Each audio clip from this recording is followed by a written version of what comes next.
আসসালামু আলাইকুম। সুপ্রিয় ষষ্ঠ শ্রেণীর শিক্ষার্থী, আশা করছি তোমরা সবাই ভালো আছো। তোমাদের বার্ষিক পরীক্ষা 2024 বিষয় ইতিহাস ও সামাজিক বিজ্ঞান, শিক্ষণ অভিজ্ঞতা, সমাজ ও সম্পদের কথা। সুপ্রিয় শিক্ষার্থী, আজ আমি এই শিক্ষণ অভিজ্ঞতার গুরুত্বপূর্ণ কিছু এক কথায় উত্তর নিয়ে আলোচনা করব। ইতিপূর্বে আমি এই চারটি শিক্ষণ অভিজ্ঞতার এমসিকিউ প্রশ্ন উত্তর, এক কথায় উত্তর, সংক্ষিপ্ত প্রশ্ন উত্তর এবং রচনামূলক প্রশ্ন উত্তর নিয়ে আলোচনা করেছি। তোমরা যারা ভিডিওগুলো দেখোনি তারা সোহান অনলাইন স্কুল ষষ্ঠ শ্রেণীর বার্ষিক পরীক্ষা 2024 এই প্লেলিস্ট থেকে ভিডিওগুলো দেখে নেবে। তাহলে চলো এখন আমরা সমাজ ও সম্পদের কথা এই শিক্ষণ অভিজ্ঞতার গুরুত্বপূর্ণ কিছু এক কথায় উত্তর আমাদের নোট থেকে দেখে নিই।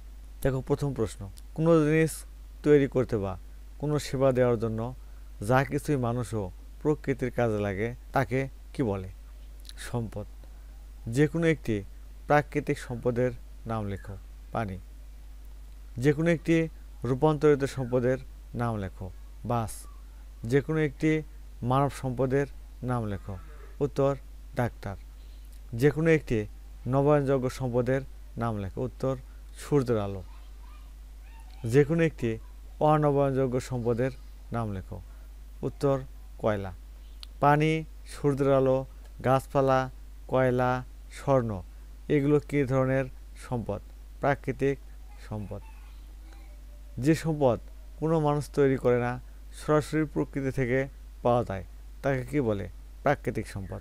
সাধারণত যারা বিভিন্ন ধরনের জিনিস তৈরি বা উৎপাদন করে বা সেবা প্রদান করে তাদেরকে কি বলে? মানব সম্পদ। যেসব প্রাকৃতিক সম্পদগুলো বহুবার ব্যবহার করলেও শেষ হয় না সেগুলোকে কি বলে? নবায়নযোগ্য প্রাকৃতিক সম্পদ। যেসব সম্পদ একবার ব্যবহার করলে তা চিরতরে শেষ হয়ে যায় সেগুলোকে কি বলে? অনবায়নযোগ্য সম্পদ। ডাক্তার বা নার্স যে সেবা প্রদান করে সেগুলোর কি আছে? অর্থমূল্য আছে।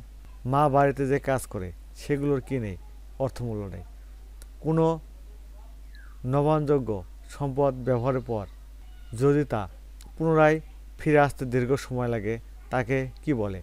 অনবায়নযোগ্য সম্পদ। বাজারে যেসব জিনিস বিক্রির জন্য সাজিয়ে রাখা হয় তাকে কি বলে? পণ্য। সুপ্রশিক্ষার্থী, হয়ে গেল এই শিক্ষণ অভিজ্ঞতার গুরুত্বপূর্ণ এক কথায় উত্তর। তোমরা এখনও যারা সোহান অনলাইন স্কুল চ্যানেলটি সাবস্ক্রাইব করোনি তারা প্লিজ সাবস্ক্রাইব করবে এবং ভিডিওতে লাইক দিয়ে দেবে। আজ তাহলে এখানে শেষ করছি। আল্লাহ হাফেজ।